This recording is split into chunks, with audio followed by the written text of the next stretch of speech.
Matt, Winter Olympics are coming up. Are you excited? Dun, dun, dun, dun, dun, dun, dun. I forget which one's better, winter, summer. I like summer better, but I always get sucked into winter. Yeah. As well. So figure skating get you? Figure skating or speed skating or bobsled time. That's right, because there was a real quick turnaround between Olympics because they got pushed back a year, most previous ones, so they are right next to each other. Wow, the Olympics are nearly here. Yes, in Beijing. In Beijing, right, yeah, that's right. So the big hubbub right now is that NBC, who usually brings you all of the broadcasting of the Olympics, they are not going to have broadcasters on the ground in Beijing. Oh, so, like a quasi boycott or something? Nope, because of COVID problems. Oh, really? COVID concerns. Yep. Oh, okay. So the announced teams, and we're talking figure skating, snowboarding, they are all going to be reporting live, but they'll be in a Connecticut facility. Live from Connecticut? Yeah. Huh. Now, Mike Tirico, interesting. He's the Olympics host. He'll go there for the opening ceremony, but then he'll come back. Okay. He can't stick around because then he'll have to be in charge of the Super Bowl, which is like a week later. Oh, okay. So he's going to be a busy guy in February. Connecticut. I know that like ESPN is located in Bristol. Correct. But NBC is not, like ESPN's an ABC deal. I wonder what's going on in Connecticut.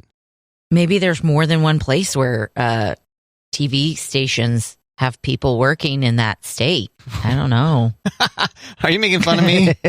A little bit. Okay. A little bit. Fine. I did get the Bristol connection, though. Like, Well, I know a lot of those hosts for ESPN, like the reasons that they left was because it was in Bristol. And there's nothing to do here. Well, but ESPN has several satellites. Like That's true. Their NFL Sunday morning, they're in New York. They're not in Connecticut. Right. Yeah. Yeah, the guys on Pardon the Interruption are both Washington guys broadcasting from their own places currently, I think.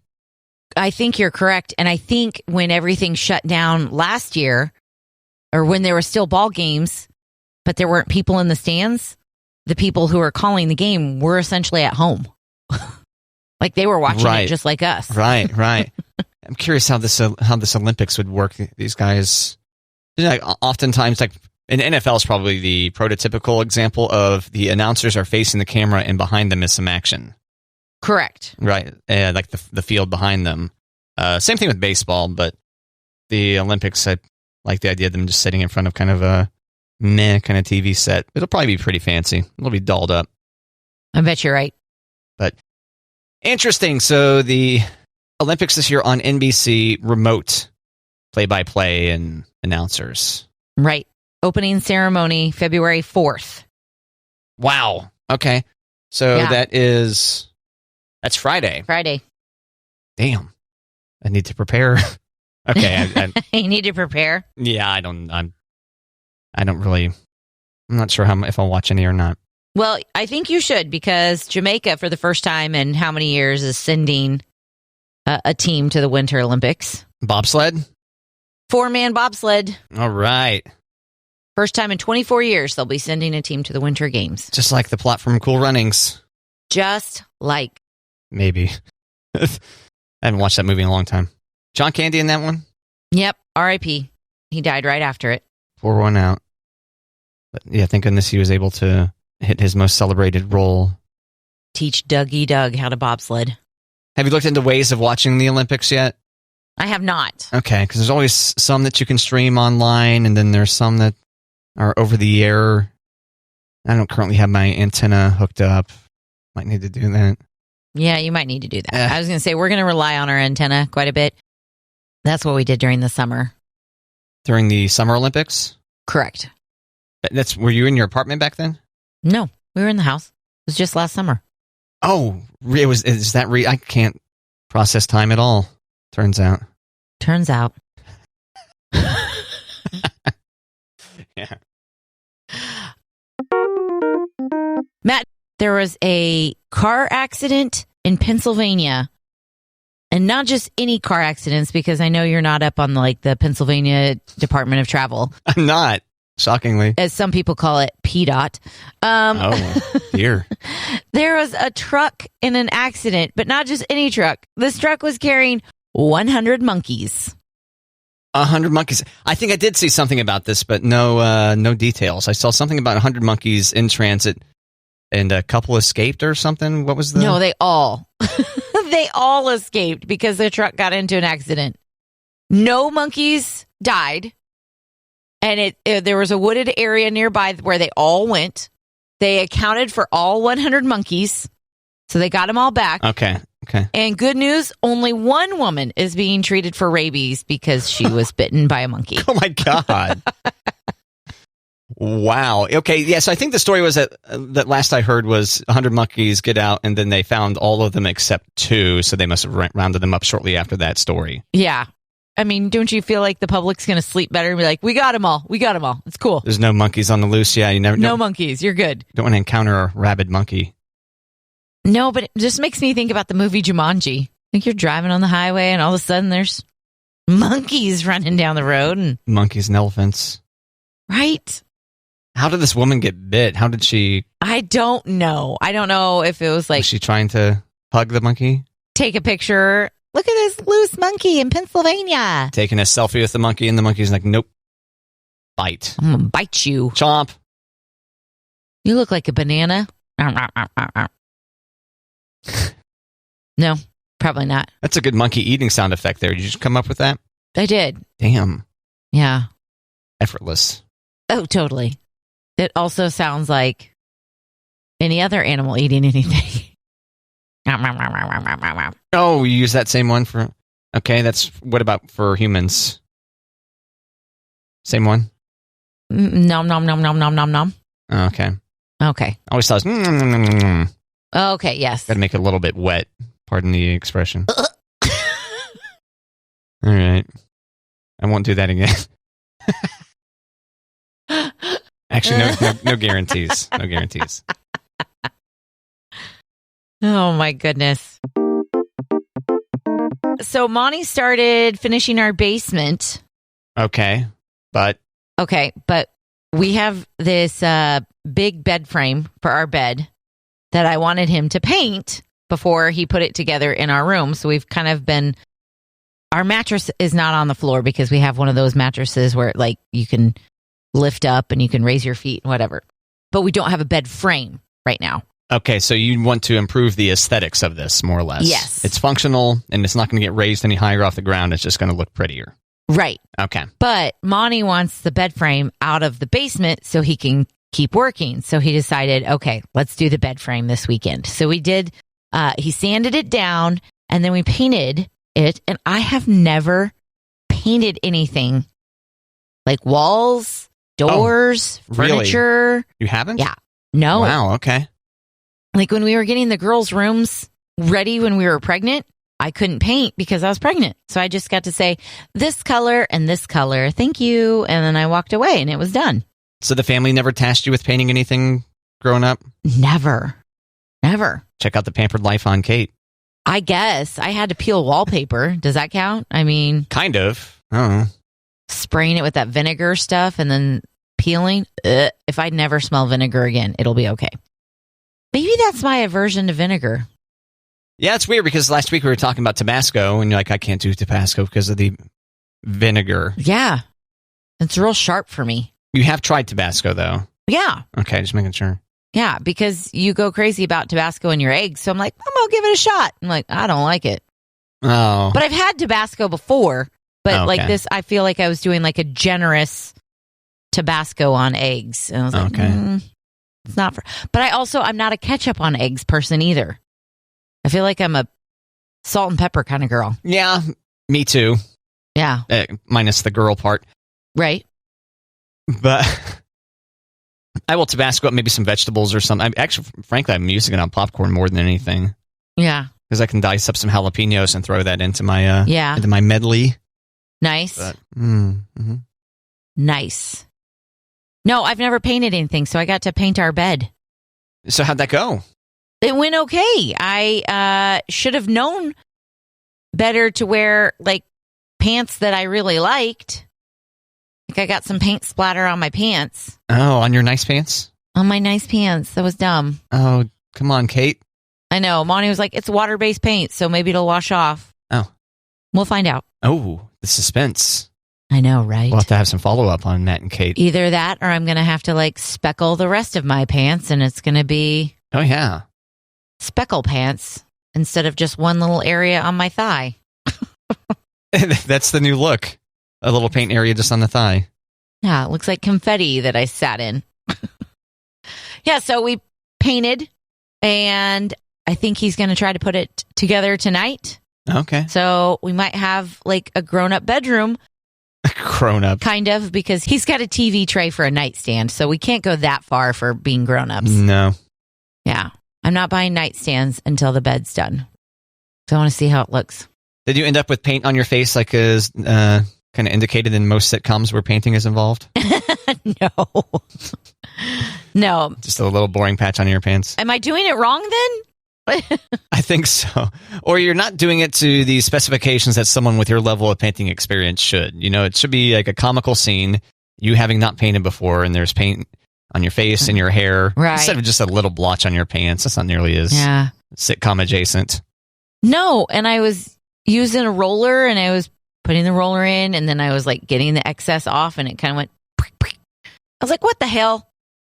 And then Monty was like, that's what happens when you paint. I'm like, does it though? Or is it just me because I'm a rookie? Well, this is on Mont. He should have warned you. 100% should have said, go put on some clothes you don't care about. Those are the pants you're going to be wearing? Okay. That's the last time I offered to help paint. Maybe he doesn't like those pants. Maybe he was hoping that you would ruin them.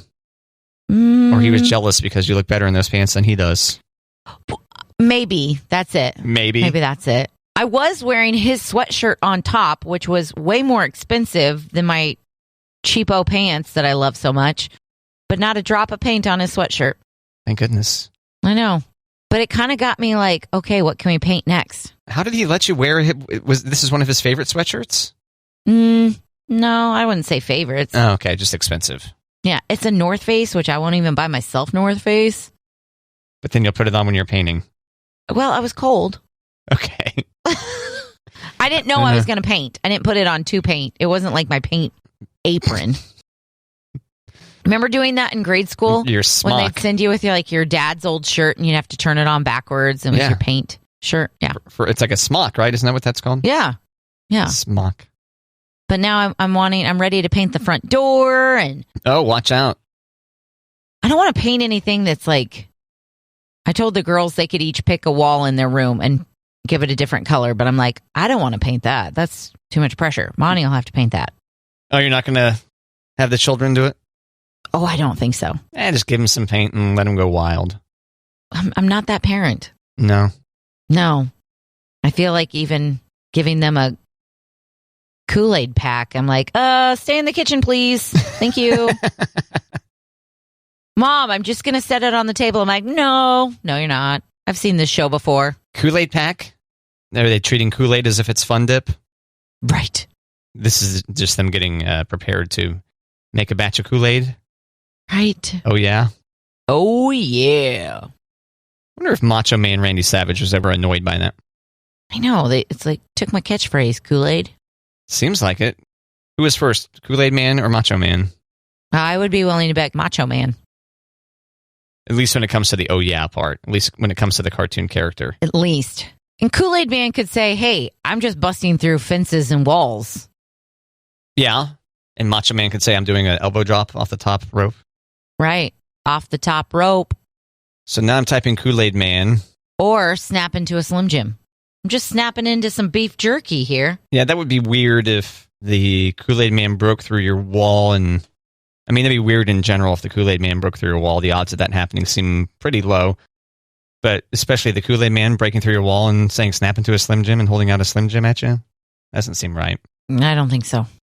The first appearance by the Kool-Aid Man was July 10th, 1954, parentheses, prototype version. And then the official version was 20 years later. Weird. 1974. Hey, Kool-Aid. Let's see here. In 1974, arms and legs were added, and Kool-Aid Man was introduced as a 6-foot-tall pitcher of cherry Kool-Aid. Blah, blah, blah, blah, blah, blah. Children parched from playing or other various activities typically exchanged a few words referring to their thirst, then put a hand to the side of their mouths and shouted, "Hey, Kool-Aid!" Whereupon Kool-Aid Man made his grand entrance, breaking through walls, fences, ceilings, or furnishings, uttering the famous words, "Oh yeah!" Then poured the dehydrated youngsters a glass of Kool-Aid. How do they get away with this writing on Wikipedia? In 1974? Yeah, it says 1974. So that probably does predate Macho Man. Macho Man saying, "Oh yeah." Huh. I mean, that would have been great if during his lifetime Macho Man had wrestled the Kool-Aid Man. Right. Oh, there's Kool-Aid all over the ring. That means his spray tan would run. The Kool-Aid Man spray tan? No, Macho Man spray tan. Oh. Maybe Macho Man wasn't spray tanned. Maybe he was legit. That was baked on. Yeah. Baked. Yes. In more ways than one. I don't know. Can you be baked and be like a professional wrestler and wrestle at the same time? I couldn't. I don't know. I'd be like, you know what? I'm just going to lay here. I can't professional wrestle at all. Even at my most sober. So you're probably right. Yeah. I don't think getting baked is going to get me there. No. Mm-mm. In-universe information that says full name is Frankie de Kool-Aid. Frankie, like D middle initial or DE, like de Kool-Aid? It's Frankie D apostrophe Kool-Aid. De Kool-Aid. De Kool-Aid. Yeah. Also, alias Pitcher Man. Pitcher Man. In Canada, Captain Kool-Aid. Oh. Title is Mascot of Kool-Aid. And it looks like he's been voiced by 6 different people. I don't recognize any of the names. But the most recent Kool-Aid Man took over in 2020. So there you go, Kate. Kool-Aid Man facts, like people expect from Matt and Kate. Well, I feel like I should have known that because my brother and I definitely sported a bunch of Kool-Aid gear back in the day. Oh, yeah? You got some Kool-Aid merch? We did. We turned in all of our points, and we had a skateboard at one point, and water bottles. Wow, that sounds like lots of Kool-Aid. That's a lot of points right there, yeah. Sheesh. We saved up points. Surprised you have any teeth left. Well, it was sugar-free. Oh, sugar-free Kool-Aid. Yeah. Oh. Yeah, I didn't know about sugar Kool-Aid till I was like in college. I was like, what do you mean you put in the sugar? And they're like, that's how you make Kool-Aid. I was like, no, you just put it in the pack and water. Sheltered. Robbed of your youth, Kate. Sheltered. Yeah. Yeah. I think I prefer the version that we grew up with, but... Well, that makes sense. Yeah. Because you grew up with that aspartame kind of flavor in it.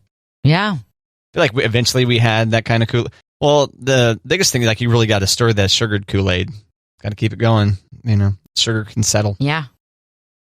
Which might be worth it once you get to the bottom of the Kool-Aid. Right. But you could also just eat sugar at that point. Then there's that. Just wet some sugar. Pour some water on some sugar. Yum. There's a house near St. Louis that's for sale with a Ferris wheel. 20,000 square foot. It's only $20 million. You interested? You in the market? I mean, it's a little bit of a commute. Right. There's that. I mean, Ferris wheel, bowling alley, theater, video game, arcade, water park. This is the part that does have me, though. Yeah. Water park that features multiple slides and a lazy river. Ooh. Damn. Yeah. Big property. Yeah. 20,000 square foot home. Doesn't say how many bedrooms or bathrooms, but you've got me with lazy river. So you've got my attention. Yeah, you don't think you can pull off a lazy river in your yard? Probably not. I don't think so. Maybe a pool. What's your confidence level on getting a pool? I am still not ruling out a pool. Oh. I'm not saying it's happening this summer. Okay. But I am not ruling out a pool. Monty has yet to squash that to death. So I think that means there's hope. There's a little bit of light there. He's just kind of punched it in the face a couple of times. Yeah, because every time I bring it up, he's not like, we're not getting in a pool. He's like, well, we could. Like, he's involved in the conversation. Is it just because he wants to operate the heavy machinery to dig the pool? I mean, he does that for his job, so I don't think it's like, ooh, Tim the Toolman Taylor, like, more power. I didn't know that he actually was. Thought he was in a more supervisory role that wouldn't require him to be on the thing. That would be nice, but the workforce that he has under him does not allow him to be in the supervisory role as often. It's more like in the trenches. Okay. With his people. He's got some incompetent people. Well, I hear the job market's tough. Yeah, it is tough. It is tough. And, getting people who also, want to work outside when it's really cold, that's tough too. So Yeah. Yeah, I don't know how whenever we're talking about watch out, dangerous wind chills today. I'm like, man, I have to remind myself that's right. Most people aren't in that condition, and the people that we're warning about, like that, aren't just exposed to those conditions for like 30 seconds total for the day. Right. Yeah. Well, but we also talk to people who send their kids out to the bus stop. That's true. Bus stop kids. Bundle those babies up. That's right. Good point, Kate. And especially kids, I don't need a coat. This drives me so crazy when my kids, it's 10 degrees out and they're wearing their uniform skirts and they're not even grabbing their coat. I'm like, could you put on leggings, please? Thank you. And grab your ding-dong coat. It's just, it gets really hot in our classroom. And I'm like, okay, I get it. Maybe you're not even going out for recess today. But still, from the parking lot to the school, I look like a terrible mom with a child not wearing a coat or leggings. Get it done. It's for me. It's not for you. It's more for me looking like a terrible mom, to avoid that. Right? And I used to get in arguments with my parents about not wearing a coat. Oh my gosh. Can't you just put the coat up when you get to school? Yeah. Okay. Making sure. Yeah. And all I had to do was put on the coat while my parents could see me. And as soon as they left, I could take it off. But did I do that? No. I had to run my mouth about how I don't need a coat. And now, karma. Yeah, I tell you what, the Utes and their ability to not wear coats. The youths. Yeah. Yeah. Saw a couple of guys that are probably high school age walking around in shorts on one of those single-digit days last week. And I was like, okay, wow. Yeah. To be young again, Kate, and not require a coat or not think you need one. I know. But so in high school, when we got uniforms, we did not grow up with uniforms. We got uniforms when I was a sophomore in high school, right? So we were the test group for uniforms that they only had one pair of pants and one pair of shorts and a skirt. It wasn't like go out and get khaki pants, something that would actually fit you. So I hated the pants. They give you a variety pack? No. You went to the uniform store, you could get either this style, it was just this brand. You couldn't go and get a brand of khaki pants that fit you better. It was like, this is what you have to wear. And I hated their pants. So I wore shorts year round in high school. Hardcore. I know. I hated the pants. Yeah, we were only allowed to wear shorts during the summertime. We didn't have air conditioning there forever. Yeah. K through 8, at least. You were in uniforms before high school, though? Yeah. Kindergarten. Really? Yeah. Mm-hmm. At Prince of Peace in Olathe, Kansas. Gray pants. Gray pants? Yeah, gray. Wow. Interesting, huh? Not even navy or khaki. Gray. No, you could wear gray, and you could have, with Prince of Peace, the color's red. So I remember having that as pretty killer red cardigan. Nice. Yeah. Mr. Rogers style? Yeah, actually. Yeah, button up. Yeah. Nice. I didn't feel like Mr. Rogers when I put it on. In retrospect, I should have pretended I was Mr. Rogers. Oh, well. Should have. Yeah. What a missed opportunity. Yeah, I think most of the kids wore the pullover, the pullover sweater, which, I mean, that's inferior. It's so much easier to vent yourself with a cardigan, right? Because you can unbutton just a little bit at the front and vent and vent a little bit there. And then if need be, it's much easier to slip it off than to pull it over your head, mess up your hair and all that. Love a good cardigan. Are you laughing at me about venting? No. Okay. I have cardigans in my closet. Yeah, I don't have a cardigan. I really should secure one. They're nice. I have 1, 2, 3. 3 cardigan? Yeah. And you just leave them in your closet? Well, I'm not going to wear them right now. Why not? Oh, because I'm in my hoodie season. You don't have to wear all of them. That would involve kind of dressing up. I don't necessarily do cardigans with... Cardigans and sweatpants isn't a good look? Correct. Yeah. If I wore jeans more often, maybe.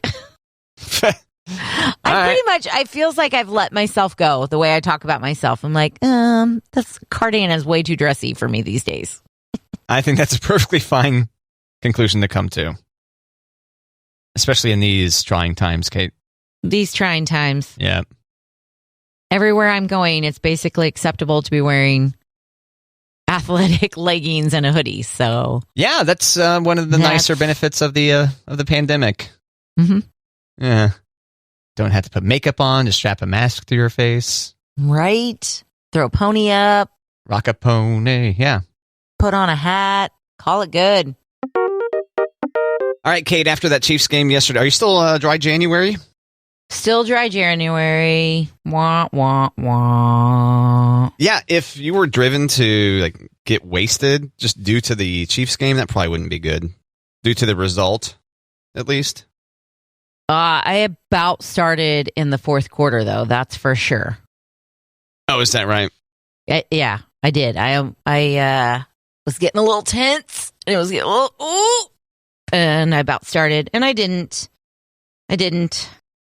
And then I was sad afterwards, so I was really glad that I didn't start drinking because I think that would have made me sad drink, and that's not what I would like to do. Well, that's not a very healthy thing to be doing for anybody, even if you're just trying to make it one more day to complete a dry January, as today's the day, Kate.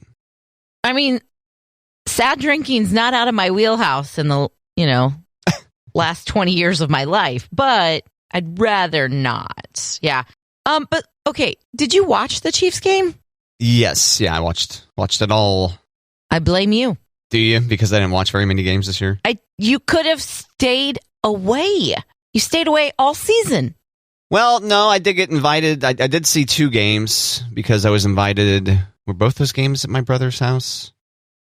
But yeah, I saw a couple of games this year. And I saw a little bit of the game from last weekend where I was on that flight. I watched a little bit of that. But yeah. So don't blame me. Okay. I know. I can't blame the people I love the most, like Patrick Mahomes, Tyreek Hill, and Travis Kelce. I can't. I thought you were going to say you can't blame me, but that's okay. Oh, sorry. I picked an easy target. Kind of like you pick your family when you're mad at people at work. Because you can't tell the people at work, you suck. Why can't you do anything right? And then you go home and you're like, gosh, nobody knows how to load a dishwasher. This is crazy. Take it out on the family. I know, because they'll always love you. Yeah. Yep. But Bob, your coworker, when you say, what is wrong with you? You might get in trouble. Right. So I ended up on Channel 9 after the Chiefs game because I had to get the antenna hooked back up, right? And so I was like, let me see what network television's all about. And I ended up on Channel 9, and they had Johnny Rollins in the sky. Oh, yeah? And he made this point about, the Chiefs didn't win, as evidenced by no celebration in the street. Look, this street is completely empty. Oh. Sorry, I shouldn't laugh because I know a lot of people are hurting right now, but for whatever reason, that just cracked me up. There we are, view from the sky. Well, no one's celebrating in the street, so you can tell the Chiefs lost. Well, it's probably a good thing, nobody's rioting in the street because the Chiefs lost. Nobody's lighting cars on fire. Well, there was no celebration. No celebration in the street. Indicated. It was a spoiler. It was a spoiler for anyone that had TiVo'd the game. Oh. If they drove by the Power and Light District. Spoiler, there's no celebration in the street. Oh, the Chiefs must have lost. Oh, man. No celebration. Wah, wah. Wah, wah, indeed.